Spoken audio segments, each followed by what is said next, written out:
20,000 करोड़ 30,000 करोड़ का घोटाला करके बीजेपी में जाता है, वो चोर आदमी को शरण देने वाली पार्टी भी चोर होती है। એટલે મારા ભાઈઓ 100 उठी का जाए, हासन की दूसरी लड़ाई है। हम सबको सच्चे आदमी है, सच्चे समाज से आदमी है, वो सच्चे सिपाही है। वो सच्चे सिपाही को हमको वो झूठों के साथ में नहीं खड़ा होना है, और हमारे जो सच्ची आवाज है वो समाज के हक अधिकार की आवाज है, उसको उठाना है। आज इस मौके पर यह कहना चाहते हैं आपसे कि हमारा जो लड़ाई है वो गोविंद गुरु का सपना, मामा बालेश्वर जी का सपना, उस सपने को साकार करने की लड़ाई है। क्यों कि आज तक हमारे समाज के साथ में उन्होंने गुलाम पार्टियों के नेताओं ने गुलामी करके हमारे वोटों को तो लिया, लेकिन जब हमारे हक अधिकार की बात आई, विधानसभा और संसद के अंदर हमारी बात को नहीं उठाया। अब पुरजोर तरीके से हम सब लोगों को बता देना है, और हमारी जो आवाज है वो लोकसभा के अंदर हमारी संसद में जो आवाज उठनी चाहिए, वो दिल प्रदेश का जो नारा है वो बुलंद होना चाहिए। साफ इस बात दिलाओ मेरे युवा साथियों, आप सबको बहुत बड़ी खुशी की बात है कि आज हम सब ने, हो सकता है समय अभाव में, जब हमारे राजस्थान के अंदर विधानसभा चुनाव हो रहा था तो हम अब तक नहीं पहुंच पाए, और गया तक हमें नहीं पहुंच पाए। सही से क्या हमारी बात नहीं, हम जी नहीं सजा, इन्हें कारण हमारे बीच में गुमराह लोगों ने गुमराह करके हम लोगों से वोट बटोरा। उसको कुदरत ने फिर से मौका दिया है, और हमने गोविंद गुरु महाराज और मामा बालेश्वर की आवाज को, सच्चाई की आवाज को खड़ा किया, और हमारे हक अधिकार की बात को खड़ा किया, तो कुदरत ने फिर से एक मौका दिया, और ईडी के डर से बीजेपी में जाना पड़ा, और विधानसभा के अंदर फिर से उपचुनाव हो रहे। ये आपकी और मेरी कोई ताकत नहीं है, ये कुदरत चाहती है कि सच्ची आवाज खड़ी हो रही है, उस आवाज को आप दबा नहीं सकते, इसलिए यहाँ से फिर से चुनाव होना चाहिए। इस बार जो हमारे उपचुनाव हो रहे हैं, पहले जो भूल की थी, इस बार जो भूल में गए हैं, उनको भूल जो पहले हुई है उसको सुधार के सबक सिखा देना है, और उनकी जमानत तक हो जानी चाहिए। मेरे भाई, आज हमारे साथ में जो धोखा किया, और हमारे समाज की एक आदत है कि हम हमारे साथ में जिसने धोखा किया है, उस धोखा देने वाले आदमी को हम कभी बर्दाश्त नहीं कर सकते, और जो धोखा देने वाले हैं उनको बर्दाश्त नहीं करना है, उनको सबक सिखाना है। आज इस जादव पर बैठे हुए युवा साथी है, बड़ी दादा है, माता बहन है, आज यहाँ से संकल्प लेके जाइए, और 2 हाथ खड़े करके आश्वासन दीजिए कि यहाँ पर जादवपुर मोदी नगर एक आदमी, खाली 5 आदमी को मिला तो 5 आदमी हमारे 50 आदमियों को वोट में कन्वर्ट करेंगे, और हमारी यहाँ से भागीरथी विधानसभा सीट है वो तो लीग में जानी चाहिए, लेकिन भारत देश के अंदर आदिवासी अंचल के अंदर क्या आवाज है जो हमारा आवाज है वो जानी चाहिए। आज हमारे आदिवासियों की आवाज इसलिए जानी जरूरी है कि हंसदेव जंगल काट दिया गया, उस जंगल के अंदर काटा तो हमारे कितने आदिवासी भाई को बेदखल किया, कोई पता नहीं मिला। मणिपुर के अंदर हमारी जो बहनें हैं उनको मार दिया गया, और रोड पे नंगा घुमाया गया, तो मोदी सरकार और मीडिया की आवाज वहां तक नहीं गई, और न ही वहां संसद के अंदर हमारे आदिवासियों की बात गई। हम ये पूछना चाहते हैं कि आदिवासी आदमी अगर नंगा घूमता, उसकी औरत अगर बहन बेटी रोड पर नंगी घुमा कर उनको गोली मार दी जाती है, क्यों नहीं पूछते आप, क्यों नहीं बोलते आप? ये हमारा सवाल है आपसे, और उसका जवाब देने के लिए हमारे लोकसभा के अंदर राजकुमार जी को वहां पर भेजना है। ये हम आपसे कहना चाहते हैं। हमारे यहाँ पर पास में केवड़िया के अंदर स्टेच्यू ऑफ यूनिटी बना दिया, 57 गाँवों को यहाँ से विस्थापित होकर जाना पड़ा।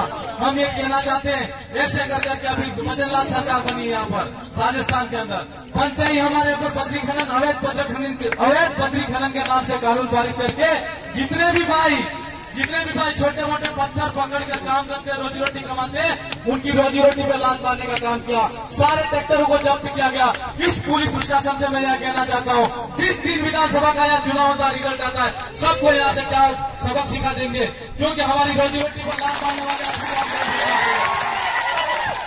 हमारे सरपंच साहब कह रहे थे कि एक बहन बेटी को हमारे यहाँ पर जो बेटी है उसको किसी भाई ने मारा, और उस बेटी का आज तक कोई कार्रवाई नहीं हुई, और 4 लड़के जो सामाजिक कार्य करता है उनको बिना गुने से अंदर डाला है। प्रशासन से यहाँ तक आवाज जानी चाहिए कि आपका टाइम बहुत कम है।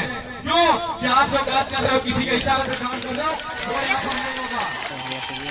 मेरे भाइयों, इन लोगों ने भजन सल्लाह सरकार ने अभी हमारे यहाँ पर 4 जमीन के नाम से एक बिल बनाया है, और पंचायत में पटवारी और सचिव के नाम से सर्वे करा रहे हैं। क्यों कि जो जमीन हमारी यहाँ पर है सरकार के नाम से, चारागाह के नाम से। हम ये पूछना चाहते हैं, हमारा आदिवासी भाई, गरीब भाई, पढ़ा लिखा नहीं होता, और जिसने अगर खुली जमीन देखकर हमको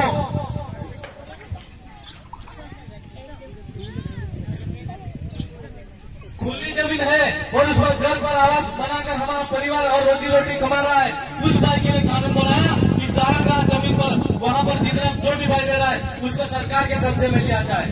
हम सरकार से पूछना चाहते हैं कि तुम्हारी सरकार पहले आई थी या हम यहाँ पे पहले आए थे? तुम्हारी सरकार पहले यहाँ पे आई थी, हमारे बाप दादा पहले आए थे, हमारा घर बनाया हमको कहाँ भेजोगे? ऐसे कानून और नियम बनाने वाले जो सरकार है, उस सरकार का हम विरोध करते हैं। इसलिए मेरे भाइयों, इनकी हमारी आदिवासियों की जमीन पर नजर है, इसलिए हम कहते हैं कि जल जंगल जमीन पर हमारा आदिवासियों का स्वामित्व और अधिकार होना चाहिए। इस देश के मूल मालिक हमें, और हमारा जो मालिकाना हक है वो हमको मिलना चाहिए। और हम सरकार से ये कहना चाहते हैं कि चारागाह की जो जमीन है वो जमीन भी हमारी है, तुम्हारी सरकार से पहले, तुम्हारे बाप दादों से पहले हम यहाँ रहते हैं। मेरे भाइयों, जैसे नियम बनाने वाली जो सरकार है, उस एक एमएलए साहब ने एक नियम के विरोध में वहाँ पर विधानसभा में विधेयक का विरोध किया था, मृत पारितोषिक विधेयक। उसके अंदर मृत शरीर के सम्मान विधेयक पारित किया था, मृत सम्मान विधेयक।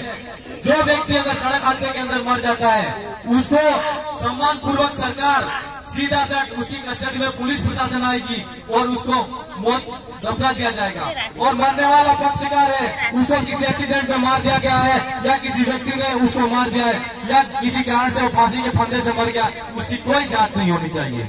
क्या ऐसे नियम का हम सम्मान करेंगे? हमारे बाप दादा कहते हैं कि न्याय व्यवस्था हमारे पास में होनी चाहिए, जिसके साथ में जो होना चाहिए। और मोटाना जो व्यवस्था हमारे समाज में चलती है, उसके विधेयक में सरकार ने वो कानून बनाया। आज रोड पर चलाने वाले बड़े बड़े वाहन धारक है, वो आदमी, हमारा आदिवासी आदमी को कुचल के मार देंगे। मोटर वाहन के पास में हेवी लाइसेंस होता है, खाली 24 घंटे 48 घंटे के अंदर जमानत हो जाती है। मरने वाला परिवारजन का आदमी है, उसको देने के लिए सरकार के पास में कुछ नहीं है। न वो उस व्यक्ति से मांग सकता है, न ही सरकार से मांग सकता है। ऐसा कि बनना चाहिए। ये जानकारी हमको नहीं है। क्यों? कि मेरे भाइयों, हमको जागने का वक्त है और हमको जगाने का वक्त है। आज हम जाग भी चुके हैं और दूसरों को भी जगाना है। और एक बात और कहना चाहते हैं, पहले हमने लड़ाई लड़ी थी तो हमने उपचुनाव के अंदर इनकी हवा निकाल दी थी। आज वापिस चुनाव हो रहे हैं, आज वापिस चुनाव हो रहे हैं। और ये बवंडर है, तेरे बड़े बड़े बरगद के पेड़ उखाड़ मुकर के फेंक जाएंगे यहाँ से। मेरे भाई, आज आप सबको एक होना है और एक होकर लड़ना है। और हमारी जो आवाज है वो निश्चित तौर पर लोकसभा में भी जाएगी। आप सबको हाथ करके आशीर्वाद और विश्वास को मुझे भी दो और राजकुमार जी को भी दो। यह सीट पर हमको जीतना है और जीतनी गई से मैं ज्यादा कुछ नहीं कहते हुए राजकुमार जी को पुनः यहाँ पर भागीरथी विधानसभा की जनता की तरफ से हार्दिक स्वागत, अभिनंदन, जोहार, लाख लाख जोहार करता हूँ। और मंचासीन तमाम हमारे वरिष्ठ दादा है, वडाउट दादा है, ने हार्दिक स्वागत, अभिनंदन, जोहार। इन्हीं शब्दों के साथ में मेरी वाणी को विराम देता हूँ। आप सबकी जय, जय जोहार, जय आदिवासी, जय संविधान, जय भारत।